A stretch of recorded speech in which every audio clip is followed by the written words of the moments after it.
So can we start? Yes. Thank you so much for joining us. Ladies and gentleman, welcome है my H B programme में। और हम आज जो बात करेंगे, एक ऐसे टॉपिक पे बात करेंगे जो कि हो सकता है कि हर किसी की लाइफ से कोरिलेट करे। हो सकता है वो हमारी पर्सनल लाइफ से भी, इंडिविजुअल लाइफ से भी, फैमिली लाइफ से भी रिलेट करे। हम डायबिटिक बॉम की बात करने जा रहे हैं। डायबिटिक बॉम का मतलब है कि ये एक ऐसा एपिडेमिक सिचुएशन है आज इंसानों के पास कि उसकी बॉडी आज के टाइम पे अपनी, जो उसके लिए एक शक्ति देने वाली चीज़ है, जो एनर्जी देने वाली चीज़ है, उसको, उस फ्यूल को वो कंबशन नहीं कर पा रही, जला नहीं पा रही। सपोज जैसे आपके पास गैस चूल्हा है, गैस है, उसमें पूरा फुल सिलेंडर है, या आपके पास लकड़ी है, बट उसमें आग ही ना जले, उसमें वो बर्न ही ना हो पाए, तो अल्टीमेटली आप उनसे खाना नहीं पका पाएंगे, एनर्जी में कन्वर्ट नहीं कर पाएंगे, हीट अप नहीं कर पाएंगे चीज़ों को।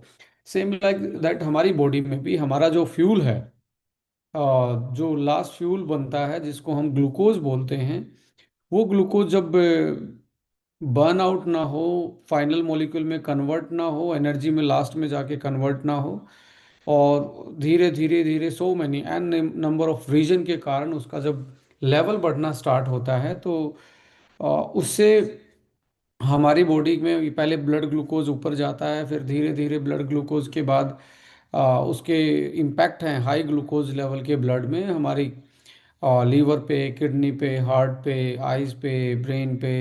सो मैनी कॉम्प्लेक्सेस हमारी बॉडी में नज़र आने स्टार्ट होते हैं विद द टाइम। तो थोड़ा सा डिस्कस करेंगे इसके बारे में। और इसके डिस्कशन में मैं ज़रूर आप लोगों को भी इन्वॉल्व करूंगा आज ये, क्योंकि ये एक ऐसा विषय है जिसमें बहुत सारे क्वेश्चन भी होते हैं लोगों के। सो इसको डिस्कस करते हैं। और यदि आपकी ज़िंदगी में कोई ऐसा इंसान है जो इससे सफ़र कर रहा है, या आप ऐसे खुद हैं, तो ज़रूर इन चीज़ों का ध्यान रखें आज जो हम डिस्कस करने वाले हैं। मैं आईपैड से कनेक्ट कर रहा हूँ इसको।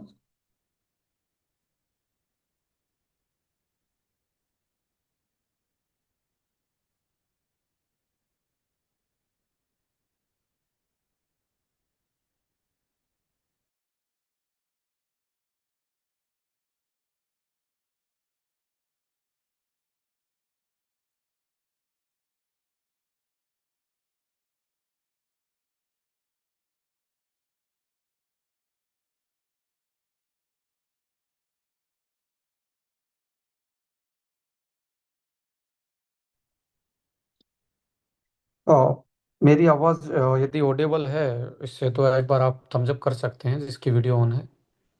Right, thank you.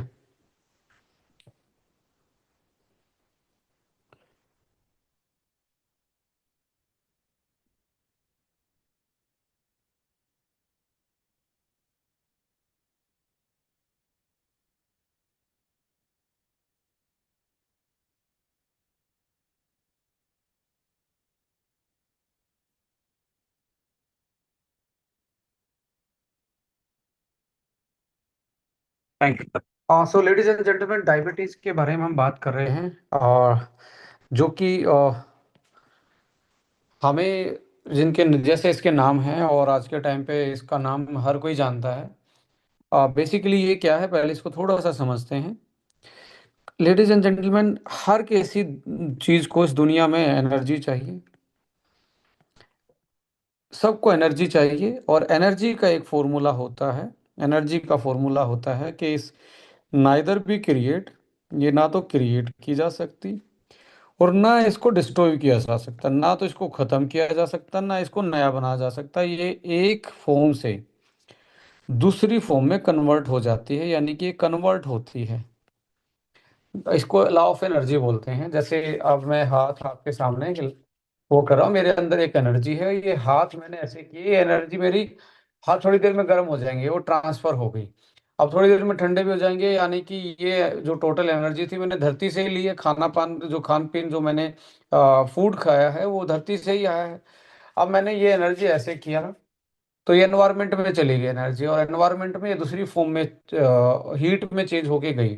तो वापस से इस एनवायरनमेंट का हिस्सा बन गई। तो एक लॉ ऑफ एनर्जी ये कहता है कि एनर्जी को ना तो क्रिएट आप कर सकते हैं ना इसको डिस्ट्रॉय कर सकते, ओनली एक ही है इसको आप कन्वर्ट कर सकते हो। तो लेडीज एंड जेंटलमैन, ऐसे ही हमारे शरीर में जो आज हम बात कर रहे हैं, हम एक दूसरे के साथ डिस्कस कर रहे हैं, हम सांसें ले पा रहे हैं, बॉडी गर्म है, जो हम चाह रहे हैं चल पा रहे हैं, मुंह कर रहे हैं, जिंदा हैं, वो एक एनर्जी के कारण है। और एनर्जी का मेन सोर्स होता है फूड। इस फूड के दो हिस्से होते हैं, एक एनर्जी का हिस्सा होता है और एक हिस्सा होता है न्यूट्रिशन का। जैसे कि लेडीज एंड जेंटलमैन, एक इंजन होता है, उसमें ऑयल डलता है और इंजन के हार्डवेयर होते हैं। ऐसे ही हार्डवेयर में जैसे देखेंगे आप, इंजन का पूरा, कोई गाड़ी को आप सोच के देख लीजिए, बाइक को सोच के देख लीजिए, ऑयल है और एक इंजन का हिस्सा है। ऐसे ही हमारी बॉडी है, और हमारी बॉडी है और उसको भी एक एनर्जी के रूप में फ्यूल चाहिए। अब जो न्यूट्रिशन वाला पार्ट है, ये बॉडी की रिकवरी करता है। जैसे कि आप सर्विस करवाते हो गाड़ी की, जैसे कि एक गाड़ी की बैटरी चार्ज होने में टाइम लगता है, आप उसमें हर चीज़ यानी कि मेंटेन करवानी पड़ती है, मेंटेन करके रखनी पड़ती है, डेली आप साफ सफाई करते हो। ऐसे ही हमारी बॉडी को भी एक प्रॉपर रिकवरी डेली बेसिस पे चाहिए न्यूट्रिशन के रूप में। लेडीज एंड जेंटलमैन, इस वाले हिस्से पे बात करेंगे, ये वाला तो है ही हमारा डिस्कशन का मुद्दा। बट इस वाले हिस्से में क्या होता है, कोई भी चीज़ आपने खाई, फूड खाया, फूड जब आपने डाइजेस्ट किया तो वो डाइजेशन के लिए गया। डाइजेशन का मतलब होता है बड़ी चीज़ों को छोटे में करना, यानी कि बिग को स्मॉल की तरफ लेके जाना, कि बॉडी उसको यूटिलाइज कर पाए, ब्लड में वो इतना छोटा हो जाए कि वो ब्लड में अब्जॉर्ब होके आपकी सेल तक पहुंच पाए। सो यहाँ पे आप देखेंगे हमारे तीन हिस्से होते हैं जिसको हम फूड का पार्ट बोलते हैं। एक हिस्सा है हमारा कार्ब है, एक हिस्सा हमारा फैट है, एक हिस्सा हमारा प्रोटीन है। राइट। अब कैलोरी के हिसाब से देखेंगे, इससे 1 ग्राम से इससे 4 मिलती है, इससे भी 1 ग्राम से 4 मिलती है, और इससे 1 ग्राम से 9 किलो कैलोरी मिलती है, यानी कि इसको कैलोरी में कन्वर्ट करें तो। राइट। सो अब सबसे जो पहले डाइजेस्ट होता है खाना, थोड़ा सा आपको ध्यान देना पड़ेगा इसमें। आप क्या खा रहे हैं तो थोड़ा समझ में आएगा कैसे अपनी डाइट को मॉडिफाई भी कर सकते हैं। सबसे पहला जो डाइजेशन है, जिसको बॉडी सबसे बड़े से छोटे में तोड़ती है, वो कार्ब है। अब कार्ब में जैसे आप देखेंगे, हमारी टंग पे जो सलाइवा होता है, जैसे आपकी जो जीभ जो है वो गीली होती है, इसमें सलाइवा निकलता, सलाइवा में आपका कार्ब को डाइजेस्ट के एंजाइम यही मिलना स्टार्ट होते हैं। यहाँ पे प्रोटीन डाइजेशन के एंजाइम नहीं बनते, फैट डाइजेशन के एंजाइम नहीं बनते, यहाँ ओनली कार्ब डाइजेशन के एंजाइम बनते हैं। यानी कि नेचर ने बॉडी को इस तरीके से बनाया कि यहाँ से कार्ब स्टार्ट हो जाता है, यहाँ से कार्ब स्टार्ट हुआ, तो इसका मतलब ये है कि सबसे पहले कार्ब ही नेचर के अकॉर्डिंग पचने के लिए बना है। और कार्ब ही सबसे पहले इंस्टेंट एनर्जी देता है। इंस्टेंट एनर्जी में कार्ब ही कन्वर्ट होगा। जैसे बनाना खाते एनर्जी आ जाती है, घी खाते एकदम से एनर्जी नहीं आएगी, बिकॉज वो हमारे, अभी मैं थोड़ा सा आपको, ये आपका बॉडी स्ट्रक्चर था, यहाँ से आपका कार्ब का पहली पोजीशन यहाँ से, फिर ये आएगी यहाँ पे आपका, और यहाँ पे आके आपकी स्टमक आ गई। स्टमक के बाद लेडीज एंड जेंटलमैन, यहाँ पे आपका लीवर है, यहाँ पे पित्त की थैली जिसको बोलते हैं, यानी कि गाल ब्लैडर। गाल ब्लैडर एक लीवर के बाइल का, लीवर एक बाइल नाम का जूस बनाता है, एक केमिकल बनाता है, उस बाइल को ये स्टोर करता है, स्टोरेज हाउस है गाल ब्लैडर। जब समटाइम क्या होगा, कॉन्स्टिपेशन हो जाए, और समटाइम आप आगे से पूरा रास्ता गैस बनी रहती है, तो क्या होता है, आपका खाया पिया ऊपर की तरफ प्रेशराइज करता है इसकी तरफ, और ये समटाइम वो ऐसे प्रेशराइज होते होते इसका जो बाइल है वो पूरी तरीके से रिलीज नहीं होता, और यहाँ स्टोन बनने स्टार्ट हो जाते हैं। तो ये मेन रीजन माना जाता है हमारे बाइल स्टोन का, यानी कि बाइल जो आपके लाइक गाल ब्लैडर स्टोन का ये मेन रीजन माना जाता है। दूसरे रीजन भी हैं कि आपका सही तरीके से काम ना करे, सही तरीके से आपकी बॉडी एक तरीके से रिस्पॉन्स ना दे रही हो, लीवर सही से बाइल नहीं बना पा रहा, और सो बट ये रीजन माना जाता है कॉन्स्टिपेशन, और अल्टीमेटली स्टोन फॉर्मेशन। ये फॉर्मेशन अब ये बनता क्यों है, ये बनता क्यों है, यहाँ पे एसिड है। ये जो पेट की भोजन की थैली होती है, यहाँ एसिड होता है, और इसका पीएच जो है 2.2 होता है। यानी कि इतना इतना, जैसे नींबू से भी जो खट्टा हो उससे भी नीचे है, और उसका पीएच होता है। HCl के कारण ये इसमें हाइड्रोक्लोराइड जो एसिड होता है, वो बेसिकली इसके लिए रिस्पॉन्सिबल होता है। अब इस HCl के कारण एक अच्छी चीज क्या है, ये इम्यूनिटी का भी काम करता है हमारे लिए। इम्यूनिटी का कैसे काम करता है, कोई भी खाने में बैक्टीरिया वायरस आया तो ये इतना लो पीएच पे वो सरवाइव नहीं कर पाता, तो बहुत सारे जर्म्स यही मर जाते हैं। ये हमारा डिफेंस का भी काम कर रहा है, और ऊपर से हमें भोजन को जो आपने चबाया है, समटाइम तो लोग चबाते भी नहीं, ऐसे निकल जाते हैं, तो हमेशा ध्यान रखिए। तो आप चबा चबा के खाएंगे तो आपका जो HCl है वो उसको और जैसे चबा के खाने में आपने छोटा छोटा कर दिया, HCl मिला तो ये और आपका सॉफ्ट हो गया और छोटे में टूटने को तैयार हो गया। तो यहाँ जाते जाते आपका कार्ब तो यहीं पच जाता है। यहाँ जाते जाते आपका यहाँ पे है पेनक्रियाज, इस एरिया में है आपका पेनक्रियाज। मैं थोड़ा सा आपको इसलिए समझा रहा हूँ, आपको समझ में आएगा। ये एरिया है पेनक्रियाज, यहाँ से है लीवर की एंड के जो लीवर जो बना रहा है वो यहाँ से है। इसको डिओडोनम जंक्शन बोलते हैं। एक जंक्शन है, जैसे रेलवे ट्रैक के जंक्शन होते हैं। ये यहाँ से जो पीएच नीचे गिरा है HCl मिलने के कारण, अब यहाँ पे ये बनाता है प्रोटीनेज एंड अमाइलेज। यहाँ पे आपको प्रोटीन और फैट के डाइजेशन के एंजाइम बनते हैं। वो एंजाइम पीएच स्पेसिफिक होते हैं। पीएच, उनको अपना पीएच नहीं मिलेगा तब तक वो एक तरीके से काम नहीं करेंगे। टेम्परेचर एंड पीएच दोनों पे वो स्पेसिफिक होते हैं। तो इनको काम करने के लिए 5 pH के आसपास चाहिए, 5.6 के आसपास चाहिए। तो जब ये लीवर जब बाइल साल्ट बनाता है, साल्ट होता है इसमें मिलता है, यहाँ के खाने के साथ मिल जाता है। अब खाने के साथ मिलके इसके पीएच को बढ़ा देता है। अब पीएच को बढ़ा देगा तो ये फैट को डाइजेस्ट करने वाले और प्रोटीन को डाइजेस्ट करने वाले एंजाइम इस पे काम करेंगे, और फैट को तोड़ देंगे फैटी एसिड में, प्रोटीन को तोड़ देंगे अमाइनो एसिड में, और अमाइलेज मिलके कार्बोहाइड्रेट को तोड़ देगा ग्लूकोज में। ये हमारे छोटे छोटे लास्ट के मॉलिक्यूल बनते हैं। अभी देखो कि सबसे फास्ट, अब यहाँ से बात आती है कि कौन सा ऐसा फूड खाना चाहिए हमें जो जो हमारे बॉडी में ग्लूकोज को कंट्रोल कर पाए। अब ज्यादा कार्ब खाएंगे तो यहाँ से पचना स्टार्ट होगा एकदम से आपके ब्लड में जाके। आपका जैसे ये ब्लड है, ये RBC था, ये ऐसे ब्लड था, ब्लड में आपकी एंट्री होगी ग्लूकोज की। अब ग्लूकोज गया, ग्लूकोज जाके एकदम से ब्लड के ग्लूकोज के लेवल को बढ़ा देता है। अब ब्लड यहाँ पे आते ही आपका लीवर काम करेगा। लीवर क्या करेगा, एक्स्ट्रा ग्लूकोज को फैट में कन्वर्ट कर देगा, ग्लाइकोजन में कन्वर्ट कर देगा। ग्लाइकोजन को अपने पास स्टोर कर लेगा, कुछ तो अपने पास रख लेगा, कुछ फैट सेल में उसको कर देगा। तो यहाँ इसके बाद भी अब यहाँ एक दूसरा रोल होता है इंसुलिन। इंसुलिन क्या करता है, दरवाजा खोलता है, ये ताले की चाबी है जो आपकी सेल में इसकी एंट्री के लिए आपको चाहिए। यदि इंसुलिन नहीं होगा तो ये दरवाजा नहीं खुलेगा। जैसे होता था ना, खुल जा सिमसिम, आपने अलीफ लैला देखा होगा, वहां पे सिमसिम खुल जाती थी एक स्पेसिफिक आवाज लगाने पे। ऐसे ही ये भी स्पेसिफिक है, जब तक इंसुलिन की आवाज यहाँ तक नहीं पहुंचेगी ये दरवाजा नहीं खुलेगा। और दरवाजा नहीं खुलेगा तो इसमें एक ईंधन को जलाने के लिए एक चूल्हा होता है, इसको बोलते हैं माइट्रोकॉन्ड्रिया। अब हमारी बॉडी बनी है सेल से, सेल में एक चूल्हा है माइटोकॉन्ड्रिया, जिसको पावर हाउस ऑफ सेल बोलते हैं। अब पावर हाउस में ईंधन ईंधन ही नहीं पहुंचेगा तो क्या होगा, ईंधन घूमता रहेगा खून में, ब्लड में घूमता रहेगा, और ब्लड में घूमता रहेगा, प्रेशर किस पे पड़ेगा, सबसे पहले किडनी पे।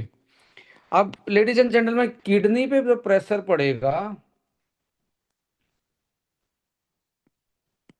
किडनी पे जो प्रेशर पड़ेगा, तो अब ये क्या करेगी, इसको एक्स्ट्रा पानी चाहिए ग्लूकोज को बाहर निकालने के लिए।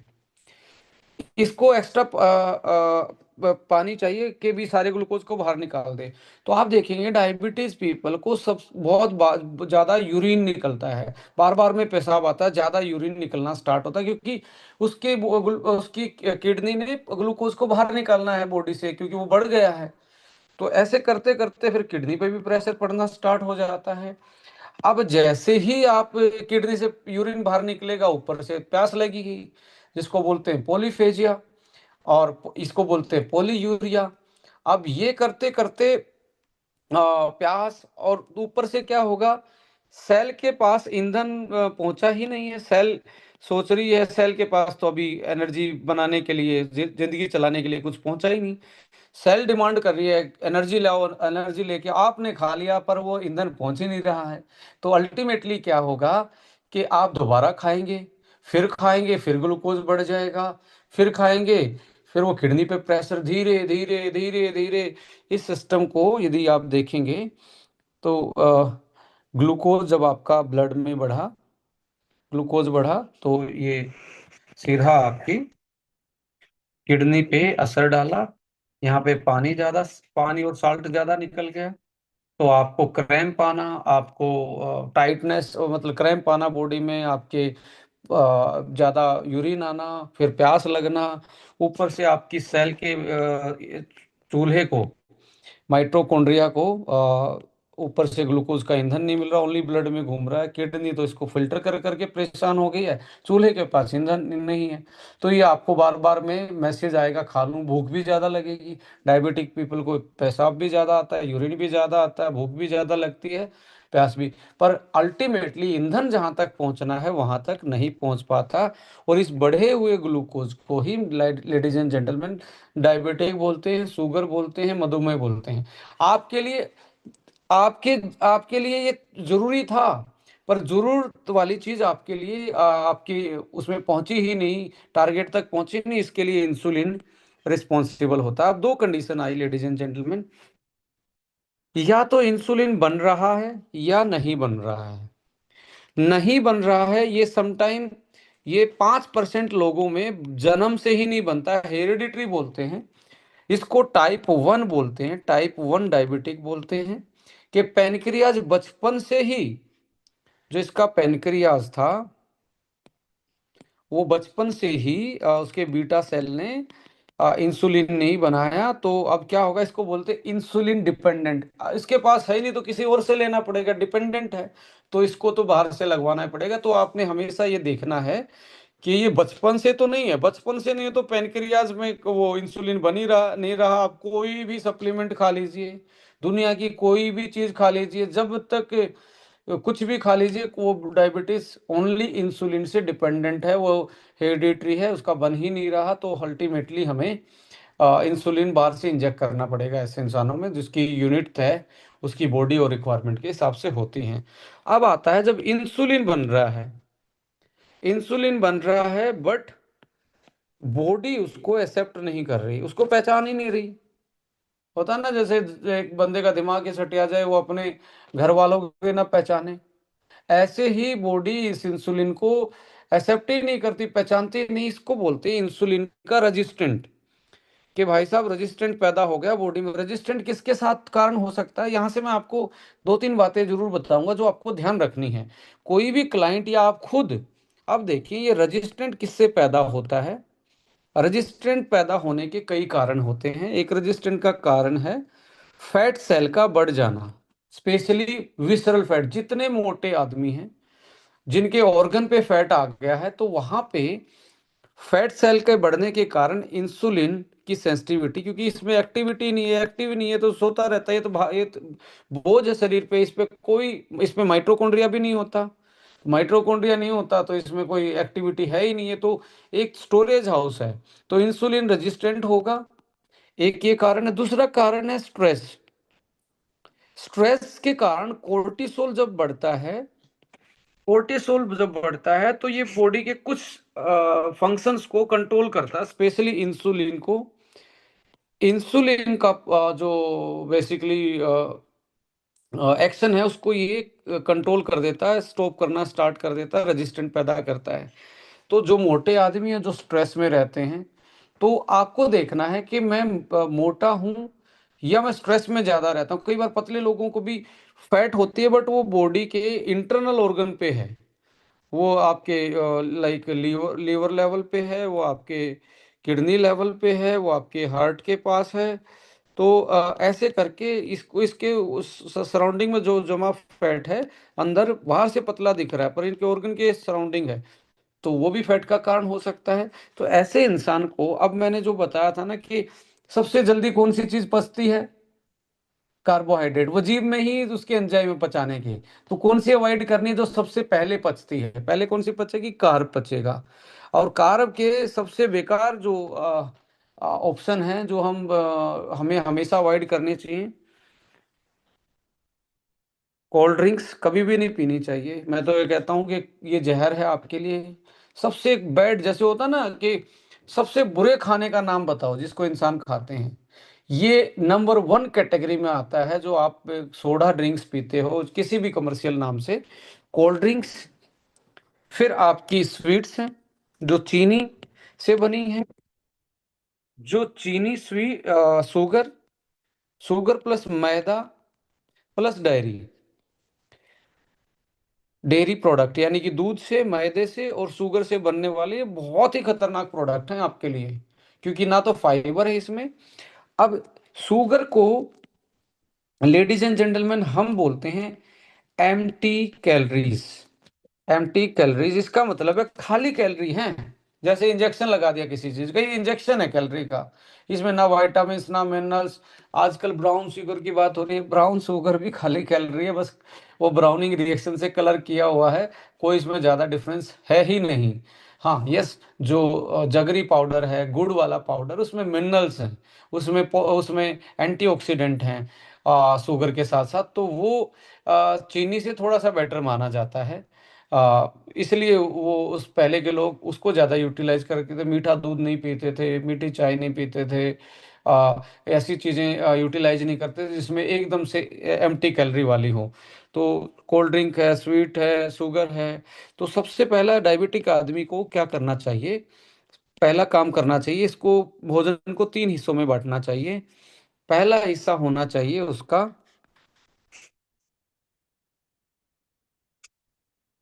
फाइबर्स का। इंसान को 30 से 40 ग्राम फाइबर चाहिए पर डे। पर 30 से 40 ग्राम फाइबर की बजाय डायबिटिक वाले को ये 50 से 60 ग्राम चाहिए।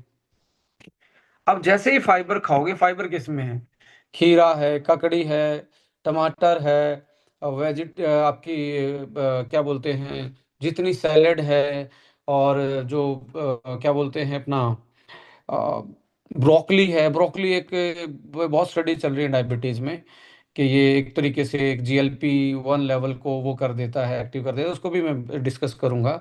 फाइबर को सबसे पहले स्टार्ट करना चाहिए। फाइबर क्या करते हैं, आपका जो ग्लूकोज है पेट में जो पड़ा हुआ उसको स्लो ब्लड में जाने देते हैं। ब्लड में स्लो जाएगा तो धीरे धीरे डाइजेस्ट होगा, इकट्ठा नहीं होगा, और किडनी पे प्रेशर नहीं पड़ेगा। उसके बाद पोर्शन आता है प्रोटीन का।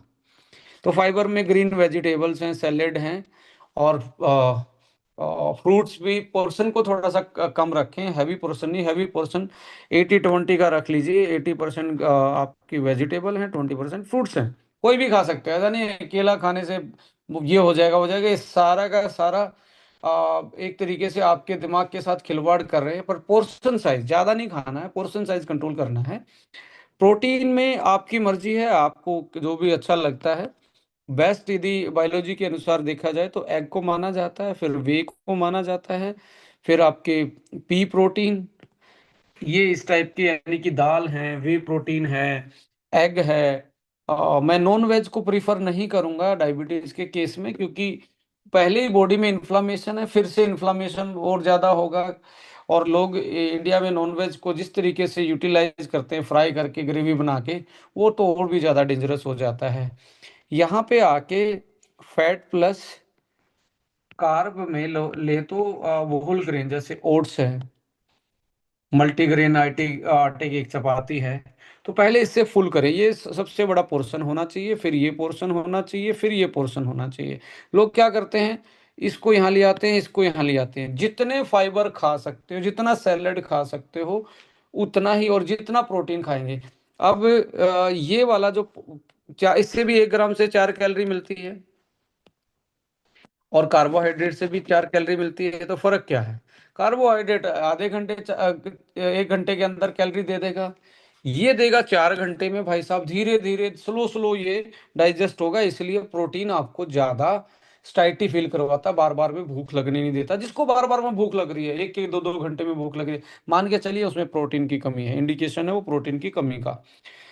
सो इसमें अब मैं इसको कंक्लूड कर रहा हूँ कि डायबिटीज था हमारे सामने, यानी कि इंसुलिन पे डिपेंड था। इंसुलिन पे जो इंसुलिन बनता है और फिर काम नहीं करता, एक इंसुलिन बनता ही नहीं तो बाहर से ही इंजेक्ट करना पड़ेगा, ये डिपेंडेंट है, ये टाइप 1 है। और ये 5% ही होती है, और ये चाइल्डहुड से स्टार्ट होती है, बच्चों में ही मिलेगी ये आपको। ये जवानी में आके नहीं मिलती, रेयर ही होता है जवानी में मिले। ये ही आपकी 90 से 95% इस टाइप की होती है, जवानी में नहीं दिखता। जैसे जैसे उम्र बढ़ती है 30-35 के आस आज तो और भी बहुत सारे साइन है पे 20 साल की एज में ही डायबिटीज उनको दिख रही है। इंसुलिन बन रहा था भाई साहब, पर इंसुलिन बॉडी ने एक्सेप्ट नहीं किया, रेजिस्टेंट पैदा हुआ। इस केस में आपका डाइवाइटल काम करता है। लोग मेरे से बहुत बार पूछते हैं कि डाइट वाइटल वन कैसे काम करता है। जब पैनक्रियाज बना रहा है, अब क्या होगा, यहाँ पे भी दो कंडीशन है। एक कंडीशन है जब आपका ग्लूकोज बॉडी ले ही नहीं पा रही थी और ऊपर से आप खा रहे थे, तो पैनक्रियाज बार बार में हर बार इंसुलिन बना रहा था, इंसुलिन बना रहा था, ऊपर से आप खा रहे थे, इंसुलिन बन रहा था।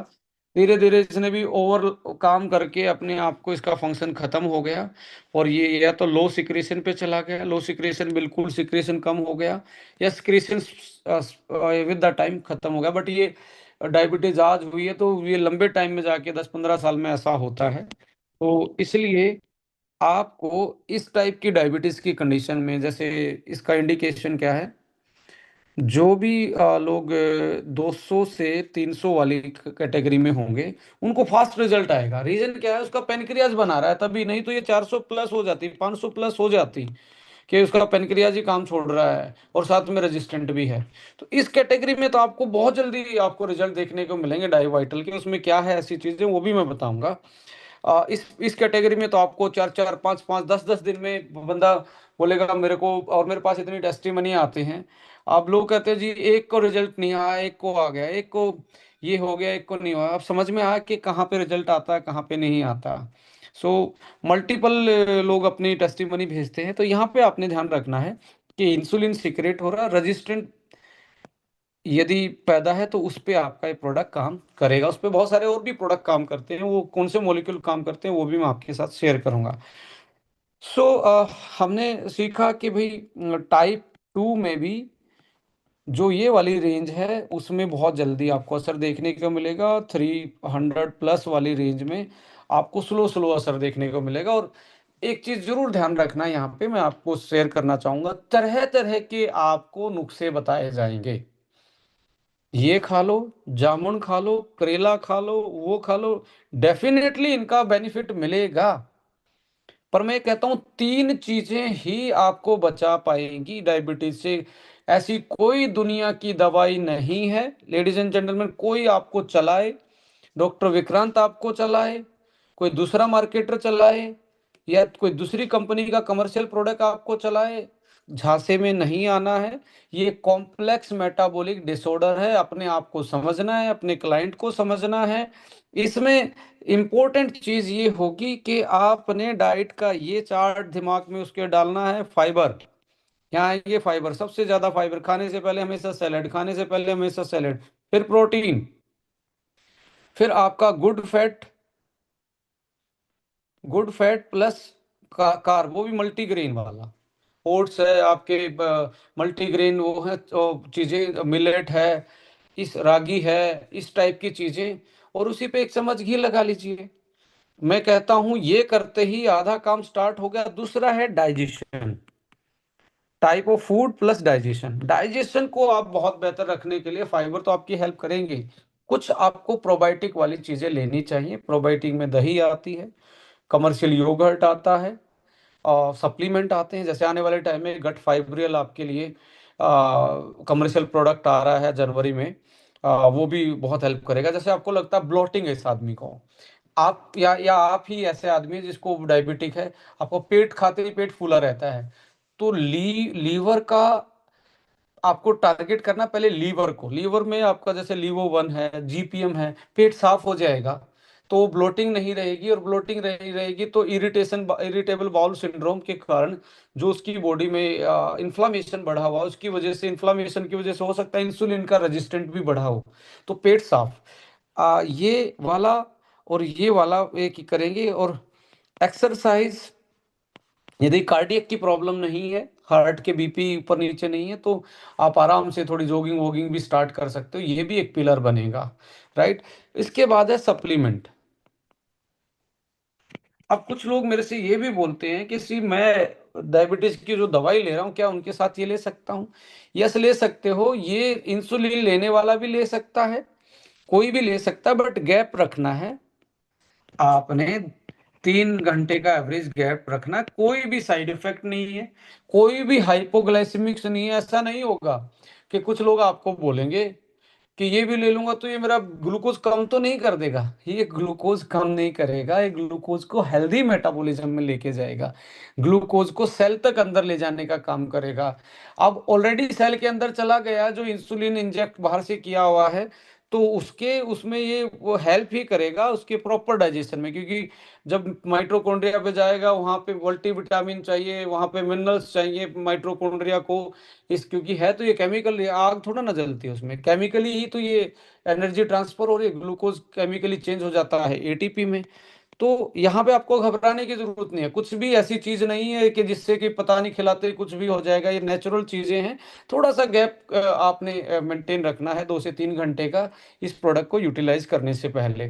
सो अल्टीमेटली डाइजेशन से रिलेटेड और फूड को ऐसे ही आपने प्लान करना, थोड़ी एक्सरसाइज, एक सप्लीमेंट, एक दवाई, काम कर जाए तो बता देना मुझे, नहीं करेगी कोई भी करना, थोड़ा बहुत सपोर्ट कर देगी। और सपोर्ट करने के बाद भी यदि आप ये सोच रहे हो कि मैं, क्योंकि ये कॉम्प्लेक्स मेटाबॉलिक डिसऑर्डर है, ये आपके खान पान के पे ही 80% डिपेंड था। अब जिस पे ही 80-90% डिपेंड है कोई चीज, वही नहीं ठीक करेंगे और हम सोचेंगे कार्बोहाइड्रेट खा खा के, शुगर खा खा के, बिना फाइबर वाली चीजें खा खा के अपने आप को ठीक रख पाएंगे, पॉसिबल नहीं है।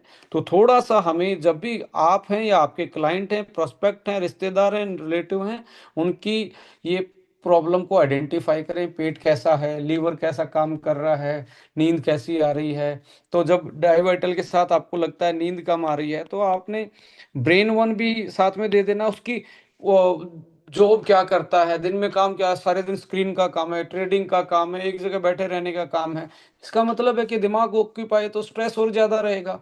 तो आपको असवा और ब्रेन को कॉम्बिनेशन में दिया और साथ में आपने डाइवाइटल को दिया, तो डेफिनेटली बहुत अच्छे रिजल्ट आएंगे। आपको लगता है कि ये बंदा पहले कोई ऐसी हैबिट थी जिसमें अल्कोहल इंक्लूड था, या लीवर का इन्फेक्शन हुआ है, या पेट फूला रहता है, डाइजेशन में प्रॉब्लम है, तो कार्ब कट वन और आपका जीपीएम और लिवो वन को भी ऐड ऑन कर दीजिए कि इसका विसरल फैट कम होना स्टार्ट हो। और मोटे आदमी को बोलो कि वीक में धीरे धीरे करना है, वीक में एक फास्ट करना स्टार्ट करवाएं उसका, कि उसकी विसरल फैट नीचे जाए और उसकी बॉडी एक्टिव होना स्टार्ट हो। इसमें ऐसा भी कर सकते हैं, खाना ऐसे आदमी को जब ये वाला खाना भी खाएगा तो शाम के 7 बजे के बाद जहर है उसके लिए। कोई भी आदमी, इसमें एक आदमी के लिए एक्सेप्शनल है, जो आदमी नाइट ड्यूटी कर रहा है, लेट आ रहा है, तो जितने बजे खा रहे हो डेली, सपोज करो आपने रात को 11 खाया, अगला खाना आपका रात के 11 बजे प्लस इसमें 14 घंटे कर दीजिए, मिनिमम 14 घंटे कर दीजिए अगले खाने में, रात का लास्ट खाने के प्लस 14 घंटे। अब 14 घंटे करने के बाद कितने बजे का आपका ये जाएगा, आपका अगला खाना कितने बजे खाएंगे आप। सो अल्टीमेटली आप देखेंगे ये आपका दोपहर को जाके आपको खाना पड़ेगा, नहीं तो फिर आप ये मान के चलें आप खिलवाड़ कर रहे हो। अब जैसे 7 बजे खाया और अब ब्रेकफास्ट आप 9 बजे कर सकते हो, 14 घंटे का गैप। तो 11 बजे खाया तो आप इसमें ऑलमोस्ट आपका मान के चलें ये रात दोपहर को 1 बजे आप दिन में पानी पिए, उस टाइम तो आपकी बॉडी को नहीं नीड है। आपकी बॉडी के पास रात का खाना था तो नहीं नीड है उसको, आपको कोई दिक्कत नहीं होगी। स्टार्टिंग में आपको ड्रा आ जाएगा, ये हो जाएगा, वो हो जाएगा। थोड़ा सा फास्ट, थोड़ी सी एक्सरसाइज आपकी जीवन को वापस से ट्रैक पे ला सकती है। तो फास्टिंग है। अब एक चीज और करनी है, थोड़ा सा सनलाइट लगानी है ladies and gentleman. Vitamin D की कमी से आपकी पेनक्रियाज की जो इंसुलिन बनाती है बीटा सेल, वो एक्टिवेट रहती है विटामिन डी से। अब देखो शुगर भी सन से इनडायरेक्टली कंट्रोल होती है, हड्डियां हड्डियां मजबूत नहीं होती। तो अब मेडिसिन के नाम लिखते हैं। टाइम, रात का खाना जो भी है 7 बजे तक खा लीजिए। और 7 बजे नहीं खा पा रहे तो जिस टाइम पे खा रहे हैं 14 घंटे का गैप, यहाँ पे भी 14 घंटे का गैप करना है। 7 बजे वाले 9 बजे, और इसके बाद जो भी एक्स टाइम पे खा रहे हैं वो उस टाइम पे खा सकते हैं। दूसरा, एक तो ये मेडिसिन है, दूसरी मेडिसिन है सनलाइट, तीसरी मेडिसिन है फास्टिंग। हफ्ते में कंप्लीट फास्ट रखें। प्री डायबिटिक वाले के तो लिए बहुत ही मतलब इजी है ये करना, और आराम से 1 महीने में अपनी उसको नॉर्मलाइज कर सकता है। एक्सरसाइज एंड डाइट का न्यूट्रिशनल वैल्यू इस तरीके से: फाइबर्स, प्रोटीन, लास्ट में फैट प्लस कार्ब, ये छोटा पोर्शन रखें, ये ज़्यादा रखें, और ये और ज़्यादा रखें, और प्रॉपर मील लें। और इसमें शुगर से बनी हुई चीज़ें जिसमें चीनी डली है, फ्रूट्स की कोई दिक्कत नहीं है। फ्रूट्स आप सुबह जितने खा सकते हो फ्रूट्स खाएं, शाम को खाने की ज़रूरत नहीं है। शुगर अवॉइड करें। मिल्क से बनी हुई प्रोडक्ट, दही आप यूज़ कर सकते हो, लस्सी आप, छाछ आप यूज़ कर सकते हो। शुगर, मिल्क और मैदा एंड रिफाइंड ऑयल, इनको अवॉइड करें। यानी कि फ्राई वाली, रिफाइंड उसी में डलेगा जो फ्राई होगा, फ्राई को आप बंद कर दीजिए। ये आपके लिए वो है, और ये आपकी मेडिसिन है। राइट। सो अभी लेडीज एंड जेंटलमैन इस पे आते हैं प्रोडक्ट की प्रेजेंटेशन पे। Formulation and health and function में, डाइवाइटल में मैं डिस्कस करूंगा आपके साथ। ये फॉर्मूला क्यों कारगर होगा, कैसे कैसे रिजल्ट देगा, किन कारणों से रिजल्ट देगा, क्योंकि Estonia is known for their evidence based, for their formulation, for their science. उन सारी चीज़ों के लिए एस्टोनिया वन जाना जाता है। ये कोई मिरेकल नहीं है कि आप एक आदमी को खिलाओगे, 100 आदमी को खिलाओगे, 10 आदमी को रिजल्ट आएगा और फिर उसी की टेस्टिमनी घुमाओगे। मैं ये कहता हूँ कि 100 को आपने रिकमेंड किया तो हमेशा 80 में आपको रिजल्ट मिलेंगे। 20 में आपने, हो सकता है उसको दूसरी प्रॉब्लम थी, वो पर्टिकुलर काम ना कर पाए।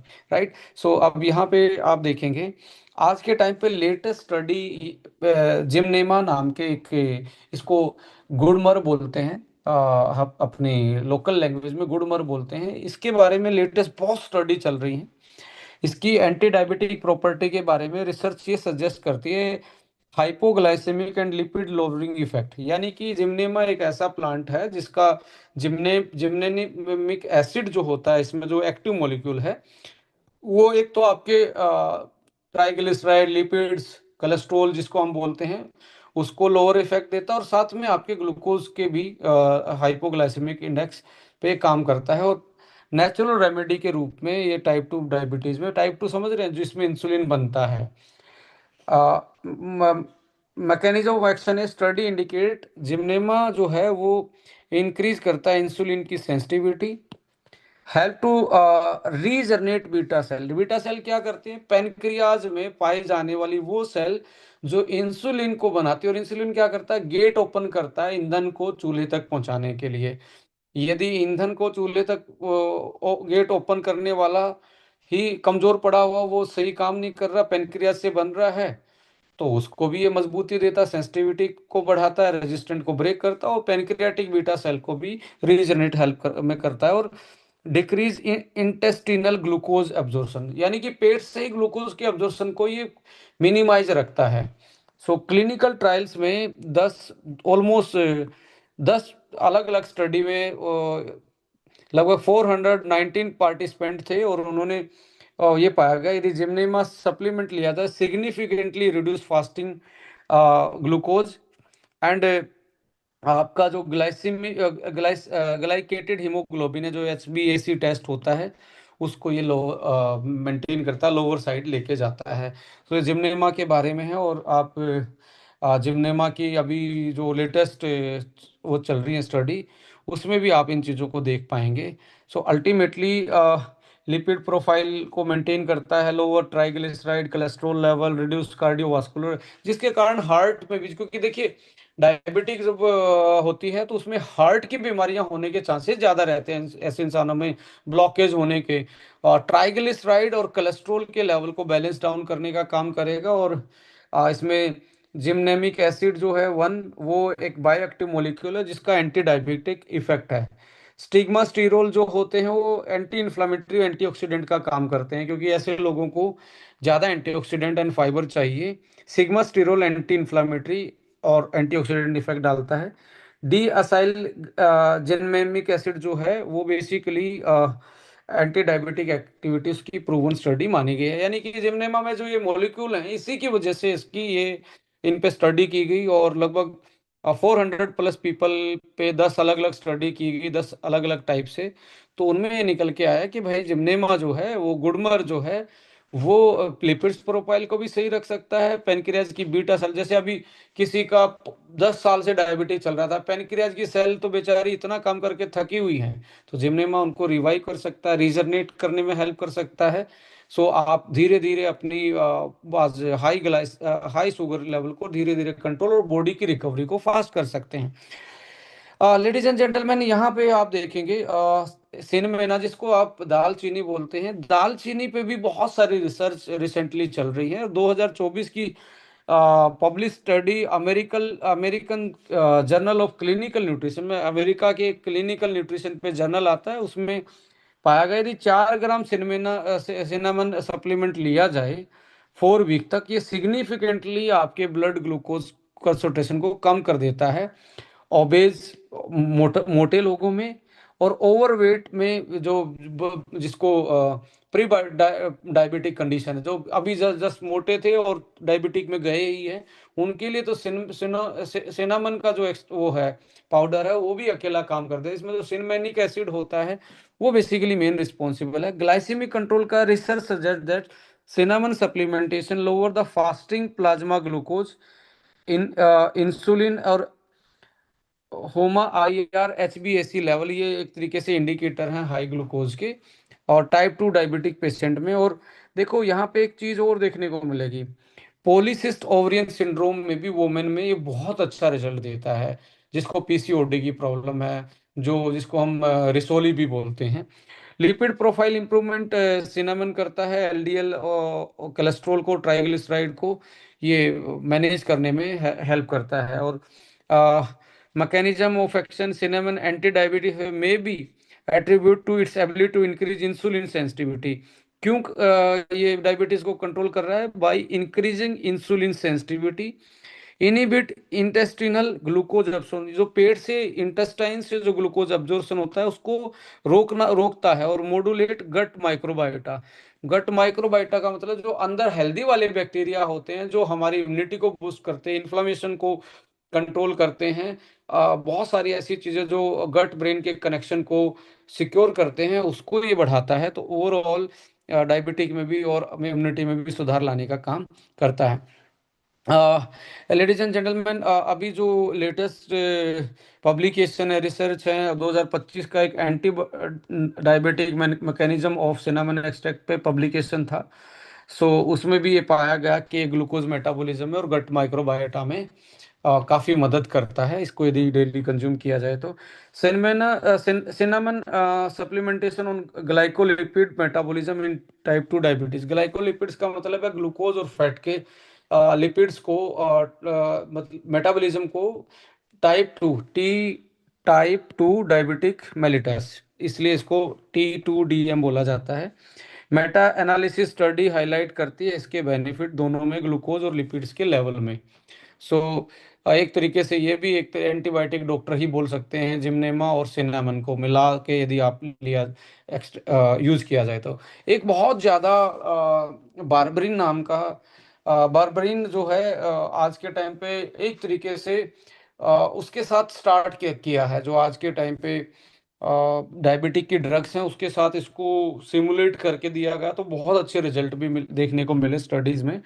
ग्लूकोज lowering effect है, barberine has shown to significantly reduce fasting plasma glucose HbA1c in type 2 diabetes में। इंसुलिन की सेंसिटिविटी को बढ़ाता है, लिपिड्स प्रोफाइल को बैलेंस करता है, और कॉम्बिनेशन मैट फॉर्मिंग एक दवाई होती है, और अदर हाइपोग्लाइसेमिक एजेंट होते हैं जो डायबिटीज लोगों को रिकमेंड किए जाते हैं, उसके साथ इसको मिला के देखो, ये भी एक बहुत सेफेस्ट ड्रग मानी जाती है। इसका बॉडी पे कोई ज़्यादा साइड इफेक्ट देखने को मिला नहीं है, और सो इसमें इसको मिला के दिया गया तो इसका इफेक्ट और ज़्यादा पड़ा।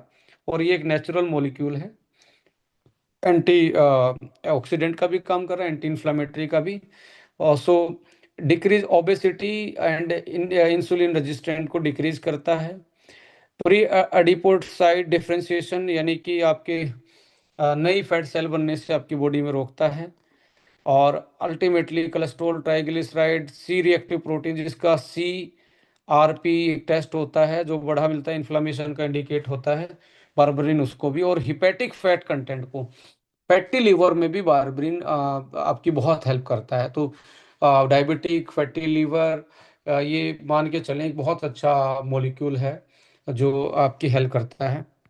अभी रिसेंटली इसके बारे में पब्लिकेशन आए 2024 की एक स्टडी में, मेटा एनालिसिस में पाया गया कि berberine significantly improve glycaemic control and lipid profile in type 2 diabetes. 2023 की स्टडी में भी बार्बरिन एंटी डायबिटिक पोटेंशियल के रूप में इसमें वेल स्टडी हुआ। 2025 में randomised clinical trial JAMA network open evaluated the efficacy and safety of berberine, ये भी टाइप 2 डायबिटीज में प्रूवन स्टडियों में पाया गया। सो बहुत सारे मैकेनिज्म होते हैं, लाइक जैसे AMP के बार्बरिन उसको एक्टिवेट कर देता है बॉडी में, जिससे बॉडी वेट घटना स्टार्ट होता है, और फैटी एसिड कंट्रोल में आता है, लिपिड्स कंट्रोल में आता है, और आपकी जो नसें होती हैं, जो आपकी खून की नलियां होती हैं, उनको सॉफ्ट करता है, उसको फ्लेक्सिबल बनाता है, जो हार्डनिंग होगी जिसके कारण BP और हार्ट की प्रॉब्लम हो सकती हैं। सो इसके अलावा एक ऐसा मेटल आयन है, क्रोमियम पिकोनेट बोलते हैं। क्रोमियम भी इंसुलिन की सेंसिटिविटी को और लिपिड्स को डाइजेशन में हेल्प करवाता है। लाइक टाइप 2 डायबिटीज में क्रोमियम सप्लीमेंट हर उसमें मिलेगा आपको आने वाले लेटेस्ट सप्लीमेंटों में। और इंसुलिन की सेंसिटिविटी, लिपिड प्रोफाइल और डायबिटीज के रिस्क को ये रिड्यूस रखता है। सो क्रोमियम भी और इसमें भी लेटेस्ट पब्लिकेशन यही बोलती हैं कि क्रोमियम एक तरीके से एंटी डायबिटिक और मैनेज करने के लिए टाइप 2 डायबिटीज को बहुत अच्छा मॉलिक्यूल माना जाता है मेटल आयंस में। सो अमेरिकन डायबिटीज एसोसिएशन ने तो इसको एक तरीके से ग्लूकोज मेटाबॉलिज्म और इंसुलिन में अलाउ भी कर रखा, सेंसिटिविटी को इंक्रीज करने के लिए पोटेंशियल मिनरल्स की कैटेगरी में। तो secret weapon against the high blood sugar के रूप में इसको यूज किया जाता है क्रोमियम को। सो ये मैं सारी चीजें क्यों बता रहा था कि ये लेटेस्ट मॉलिक्यूल हैं जिन पे बहुत सारी रिसर्च चल रही है।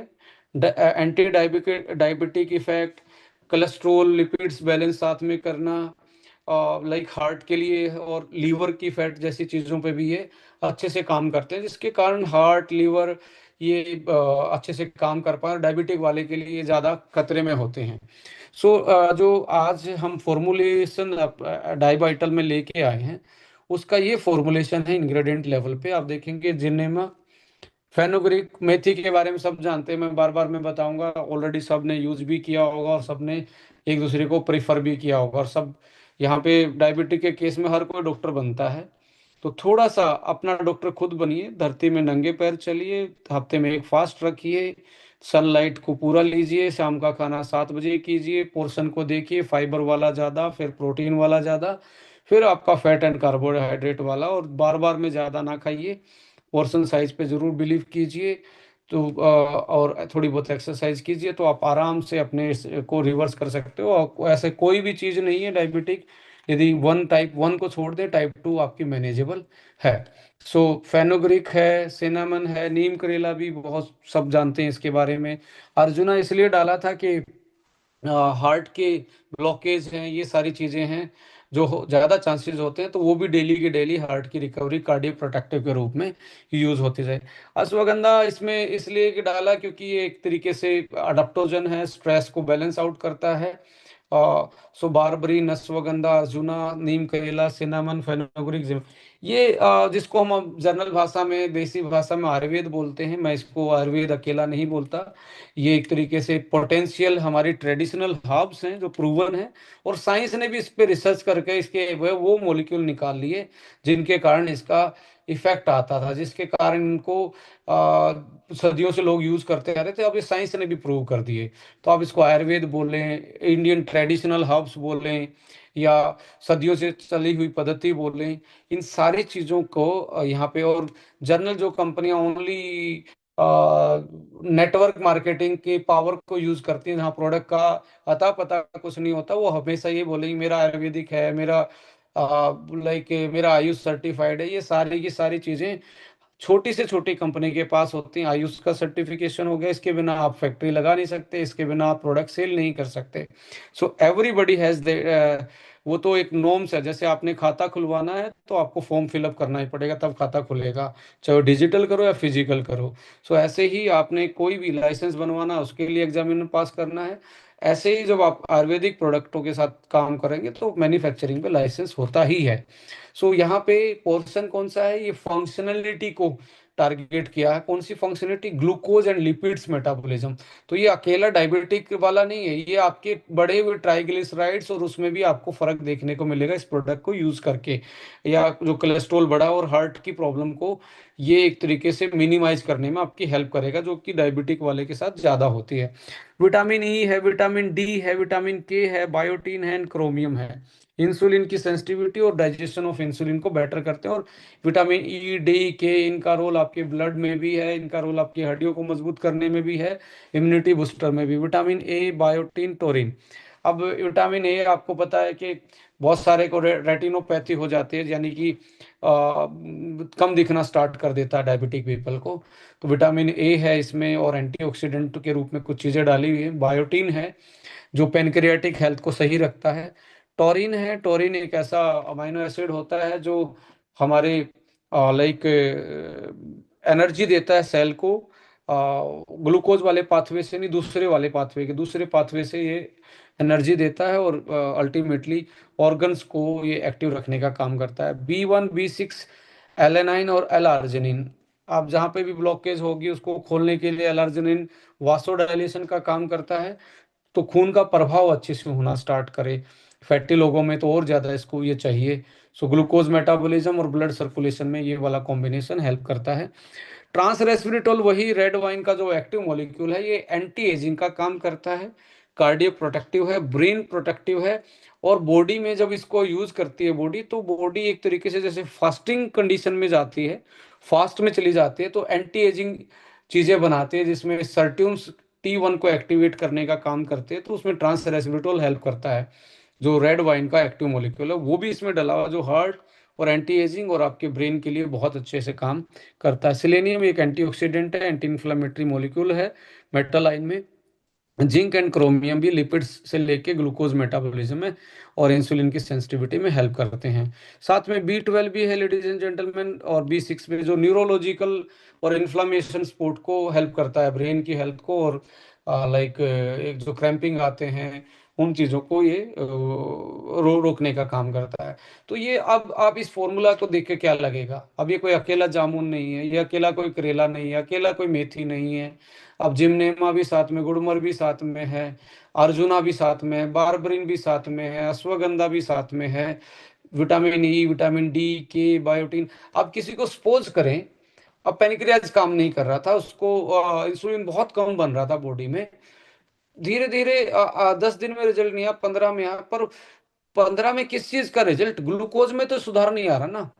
हार्ट के लिए अर्जुना तो काम कर रहा है, अश्वगंधा ब्रेन पे और स्ट्रेस पे काम कर रहा है, टोरिन काम कर रहा है, बायोटिन काम कर रहा है, विटामिन ए काम कर रहा है, एलार्जिनिन काम कर रहा है, ट्रांस रेसिप्रोटोल काम कर रहा है। एक दो 2-3 महीने में वो धीरे धीरे जो आपका सोया हुआ पेनक्रियाज है, हो सकता है रिवाइव हो जाए वो।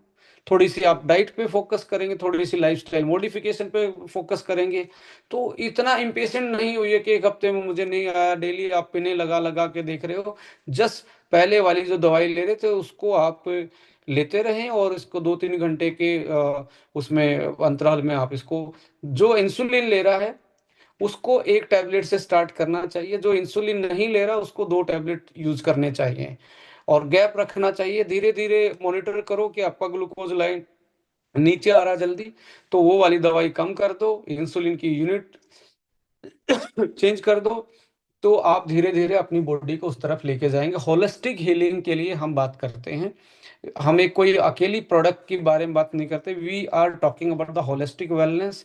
अब इसमें एंटी एजिंग, नसों को खोलने वाला, इसमें antioxidant, anti stress, cardiac protective, liver का फैट को घटाने के लिए, विसरल फैट में सेंसिटिविटी इंसुलिन को बढ़ाने के लिए, सारी चीजें हैं।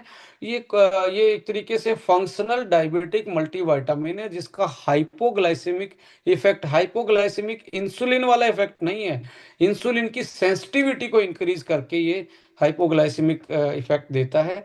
इसलिए 2-3 घंटे का आपने दवाई के बीच में अंतराल रखना है, जो आपकी डेली रिकवरी करेगा। हार्ट के लिए डेली रिकवरी में आपका डायबिटिक के केस में हार्ट पे इफेक्ट पड़ रहा है, किडनी पे पड़ रहा है, लीवर पे पड़ रहा है, आंखों पे पड़ रहा है, इन चीज़ों को ब्रेन पे पड़ रहा है, नींद पे पड़ रहा है, तो अल्टीमेटली आपकी डेली की रिकवरी ये सिक्योर कर सकता है। सो आपको हेल्दी ग्लूकोज लेवल, मैंने stress, adaptogen, liver function, nerve function, eye function, cardiac function, helps to manage immunity, increase insulin sensitivity, daily nutritional requirement और रिकवरी जो चाहिए डायबिटिक पीपल को, वो ये सिक्योर करता है। तो स्ट्रेस के केस में जल्दी से अपने नोट्स बना लीजिए।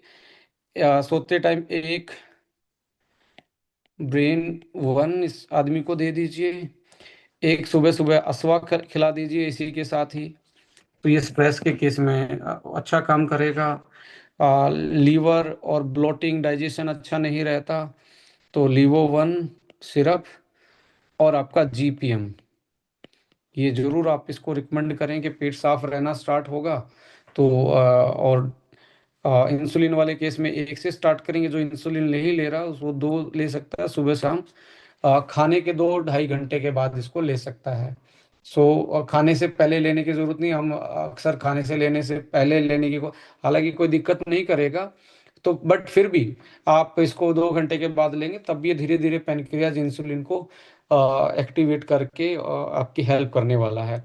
कुछ केसेस में आपको देखने को मिलेगा टाइप 1 में आप बच्चों को दें, इससे रिजल्ट आ जाएगा। ये मिस रिप्रेजेंटेशन नहीं करना है, कंपनी क्लेम नहीं करती है, इसके इंग्रेडिएंट क्लेम नहीं करते हैं, क्योंकि वो इंसुलिन डिपेंडेंट माना जाता है।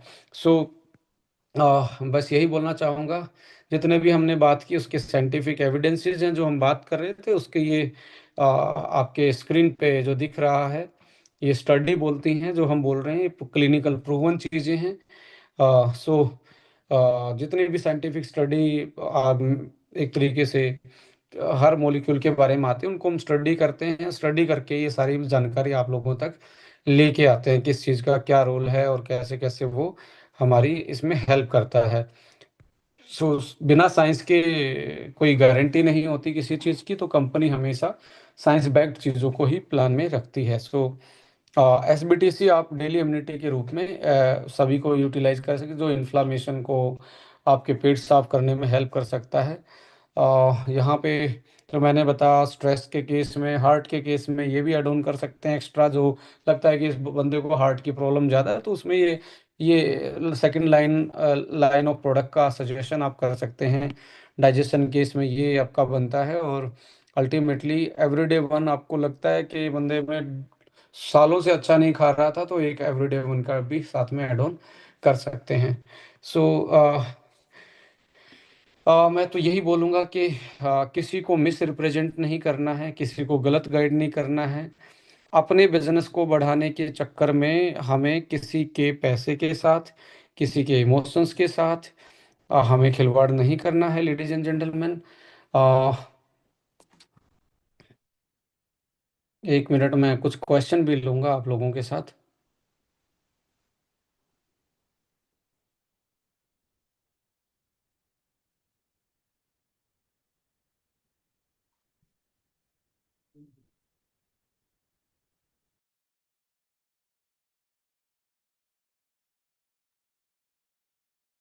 सो होपफुली आपको आज का सेशन पसंद आया होगा और कुछ लोगों को बेहतरीन जानकारी भी मिली होगी। जो एक तरीके से हम गलत तरीके से कुछ चीज़ों को हाई बिना नॉलेज में प्रमोट करते हैं और वो फिर हाइपर प्रमोशन या एक तरीके से जो ट्रस्ट जाता है कस्टमर का, वो अल्टीमेटली कस्टमर नहीं गया है, वो आपका ट्रस्ट गया है। और ये कहते हैं विश्वास गया तो सब कुछ गया, जिसका व्यवहार गया उसका व्यापार गया। तो व्यवहार आपके ट्रस्ट से जाएगा, आपके कमिटमेंट से जाएगा, आपकी कम्युनिकेशन से जाएगा, आपकी नॉलेज से जाएगा।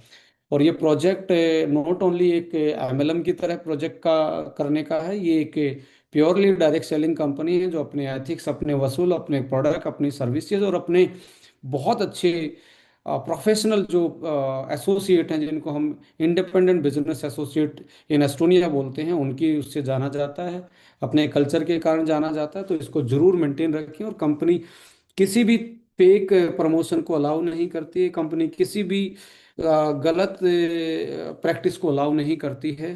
ये प्रोडक्ट हम सोचें कि रैंक के हिसाब से जाएंगे, रैंक ये प्रोडक्ट जाएंगे आपकी नॉलेज के हिसाब से और रिक्वायरमेंट के हिसाब से। जितना आप स्टडी करेंगे उतना बिजनेस में एज ए अपॉर्चुनिटी भी इसको अच्छे से डेवलप कर पाएंगे। और वी हमें प्राउड होना चाहिए कि हम ऐसे साइंस वाले प्रोडक्टों के साथ काम कर रहे हैं जो हमारे खुद की हेल्थ, हमारी फैमिली, हमारी कम्युनिटी और हमारी समाज से लेके एक नेशन को हम एक नोबल कोज के लिए काम कर सकते हैं।